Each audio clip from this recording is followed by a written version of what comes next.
Hello students, welcome to online classes of geography of class 12. Now, I have already started the chapter number 6 in the previous class. Today I am proceeding with the next topic of the same chapter. The topics that I am going to discuss today is the different types of industry. Number 1, footloose industry. Number 2, the industry that are classified on the basis of its size. On the basis of its input is point number that is classification number 2. Classification number 3 is on the basis of the output, and classification is on the basis of ownership. So we will discuss about different types of industry in today's class. Now let us proceed with the first topic, that is footloose industry. Now what does this indicate? From the name, what does it indicate? You can see the footloose. That means the industry which does not have its basic land surface base, or what we can say, it is that is no certain locations is very much its ideal industrial location is not needed for these industries. Now why it is so? Because they need very small light components as a raw material. Very small light component, that means a small chip can proceed with the industrial work within a small room. So these are basically the high-tech companies or the high-tech industries. Now what are its other characteristics? They need very highly skilled workers because it is related to the high-tech. Locate where the transport links are good. Now where the transport links are good, by this point what does this indicate? That these industries are not situated in the site where basically the other industries are situated, or near the heart of the town. It is comparatively far away from the town or the outskirts of the town. And these industries do not cause pollution. Why? Because their raw material is what? Very small light component. I gave one example. Now next, it is close to similar industry to swap ideas and be suppliers. Then it's produces very clean environment as it does not causes basically pollution. Then powered by electricity that is found anywhere, and final products small and easy to transport. The produce are also small in size and the raw material is also very small in size. So for these industry, a huge land area is not required. Neither it requires a huge large scale of raw material, but it needs highly skilled laborers, well network of the transport, clean environment, there is a continuous supply of power, and this is the basic thing. Because of these characteristics, footloose industries are also termed as sunrise industries. Why? Because it is giving a new dimension to the industrial aspect.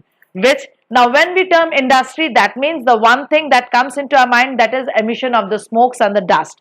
But here the smokes, the dust or the poisonous gases are not emitted. So thus wise it is giving a new beginning to an industry. So it is also named as sunrise industry. Now let us move to the next category of the industry, that is on the basis of size. Now on the basis of size, we are having three types, that is cottage industry, small scale industry and large scale industry. Now what are the characteristics of cottage industry? It is unorganized, it's not being organized. Use traditional skills, they are small scale production. Employment generation means the family members are basically engaged over there, and they preserve their own culture. You can see over here they are making the things which is basically making of, that is leaf plates. So it is, they are maintaining their culture, like basket weaving, making of ropes, potteries, all these comes under this category, and they basically use agricultural resources. And it is the smallest manufacturing unit. Family members are their own supply, that is the producers, and raw material is available from the nearby or from the local areas, and very simple tools are used. So as I said, foodstuff, fabric, shoes, pottery, furniture, mats are some example of the cottage industry. Now the next type of the industry is the small scale industry. Now small scale industry means it is little bit developed than that of a cottage industry. Now here the semi-skilled laborers are producing and the power driven machines are there, but it is simple power driven machines, and raw materials are obtained locally. The industries are comparatively larger than the cottage, and the produce are there to be sell out in the market. But over there, nowadays the produce of cottage industry is also being sold out, but earlier it was basically meant for their own consumptions, for their local consumptions. And here they provide employment to large number of people. Basically it is having a welfare motive. Cottage industry, their motive is that is subsistent, and small scale is their motive is welfare. Now what is the importance of small scale? They increases the employment rate. Why? Because they get huge they generate huge employment, because they need to increase production. And why they need to increase production? So that maximum after the consumption the surplus can be exported. They increase the opportunities of all these activities, and I said it advances welfare. So their motive is welfare. Now you can see small scale industry picture is given over here. Now it is basically the very recent that is the outcome of that small scale industry, because earlier we were using the polythene bags for to carry all the goods or the products from the market or anything from carrying from one place to another. But it is not a degradable, biodegradable that is product. So now it is that was non-biodegradable. So now basically the government is banning the use of the plastics. So here we can see the paper bags. It is a small scale industry. Paper bags have been made, that is to help the environment, to prevent the environment from any sort of degradation. So it is one type of small scale industry. Now let us proceed to the next type of industry, that is large scale industry. Now large scale industries are basically the industries where the investment is more than 1 crores. It is large scale, and when it is large scale, by the name it is clear that it needs a very large geographical area, and they employ a large number of people. But these are heavy and capital intensive industry. Why? Because maximum work is done by the machines, but they employ large number. Why? Because machineries are also more in number. To run those machines we need large number of laborers. Now they use automatic machines and large number of people to produce goods, and they are sold both nationally and international markets. But small scale products are there mainly for the national markets, but if the quality is there to compare in the international market, then only it is being sold out it is being sent to the international level. Now next, here there is a emphasis is given on the quality control, and as the raw materials are there to obtain from the large areas, so we need to have a well developed transportational network also to connect the areas of the raw material to the areas of the industrial site. And another, the production is on large scale. So everything is on large scale, whether it is an area, whether it is a number of the people, whether it is the investment, even the produce, everything is on the large scale. Now large scale industries are basically having white collar workers. That means the white collar workers are having large share of the total workforce. Now who are considered as a white collar workers? I have already described about the executive bureaucracy when I described in the previous class about the characteristics of modern large scale manufacturing unit. So over there the last point was related to the organizational and the stratification of the entire structure, that is the unit, and the last point of that was the executive bureaucracy. Now executive bureaucracy includes who? Those who are doing the work, that is brain work, the work related to the knowledge, basically they are using their skills, they are using their knowledge, rather they are using their menial labor or the physical labor. So those who are using their brain, those who are using their knowledge, they are termed as white collar workers. Now these are basically, you can see the picture that is given over here. It is related to the petroleum, that is petrochemical industry, which is considered as a large scale industry. Now the large scale industries are of two types. What are those? Number one, traditional large scale industry. Now you can see the picture. This is an industry also, the traditional large scale industry, but there is huge emission of this poisonous smokes coming out or emitted out from the industry. So these traditional large scale industries are considered as a smokestack industry, and you can see they are very much congested. They are located very close to each other. So here the density is, the high proportion of employment is there in the manufacturing industry. The density of the houses are also there, but inferior and the poor services are there. Unattractive environment means pollution. It creates lots of pollution.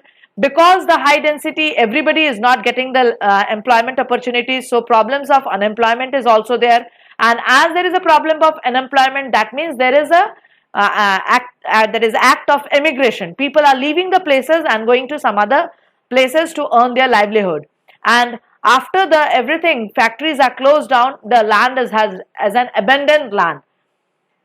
These are heavy industry, and basically these industries are developed nearby the coal fields because they get the energy from the coal, that is for their industrial work. Now the best example is Ruhr coalfield of the Germany in Europe, which is considered as one of the major industrial region for a long time, and it is one of the best example of traditional large scale industrial region. So hopefully if there is the points related to the traditional large scale is clear to everybody.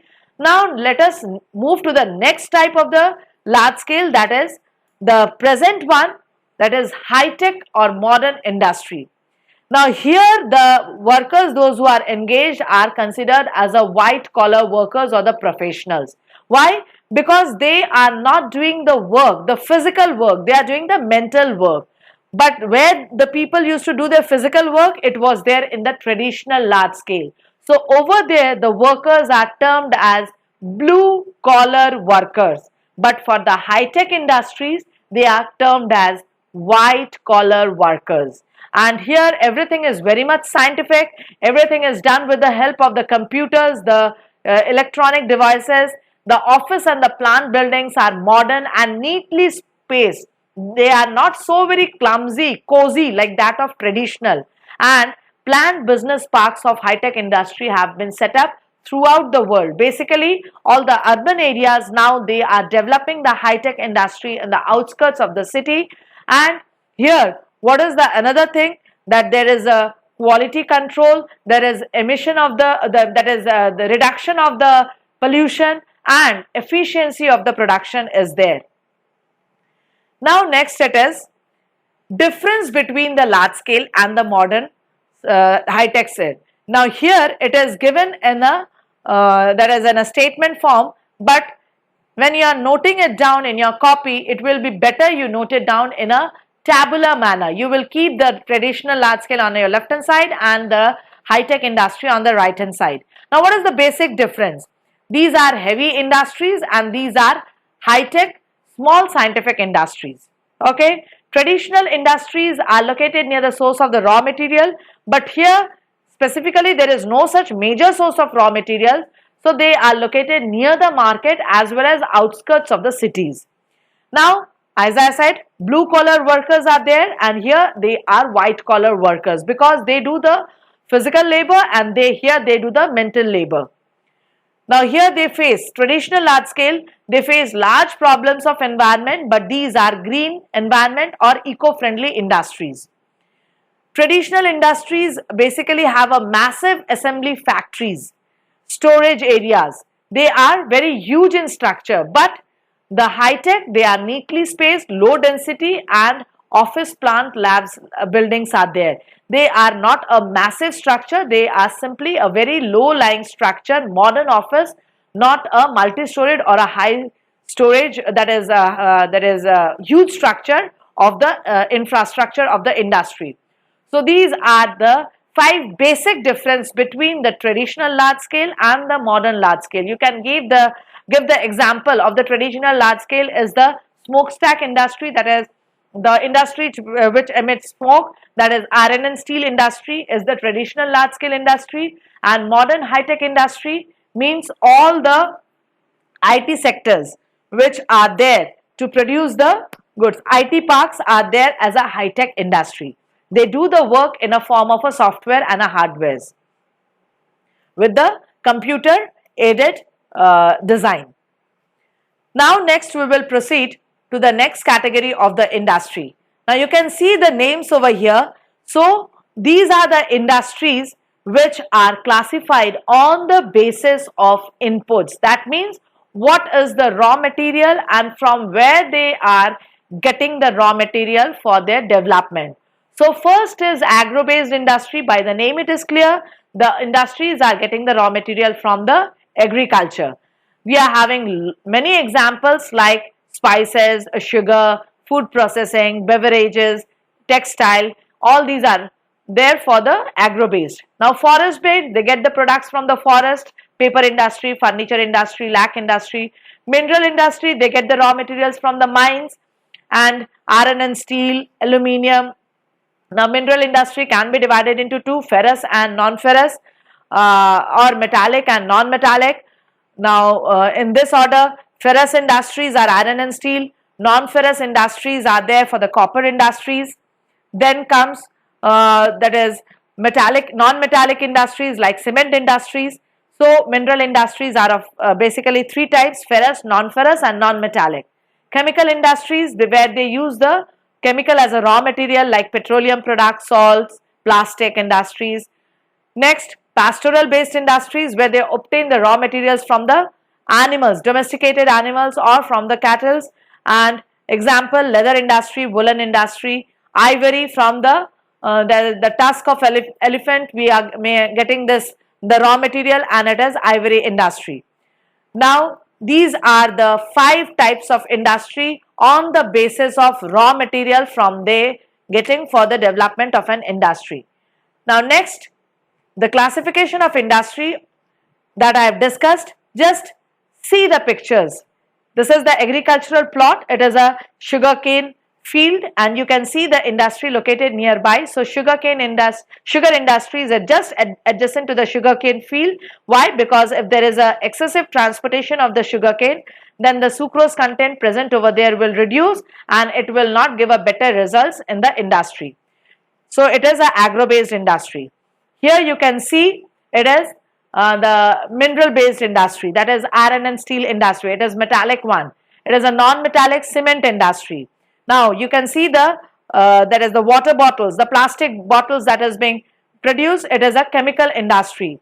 Here it is a woolen industry, that is pastoral based. Leather industry, again pastoral based. Making of furniture, that is forest based. Next, it is there for the basis of output. Now what they are producing. Now just see the 2 pictures that is given over here. You can see a sheet of aluminium is being produced over here, and here there are many cookies that is kept on a long table. So what does this indicates? That this aluminium sheets are not directly consumed by the consumer regularly, but these cookies are directly consumed by the consumers regularly.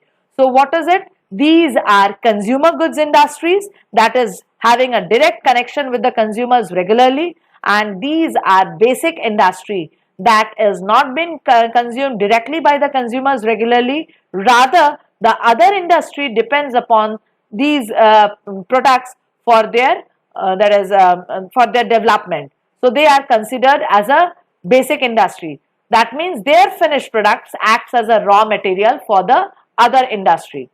Now here example is given iron and steel, but aluminium is also a basic industry. Cement is also a basic industry. Why? because they act as a raw material for other industry.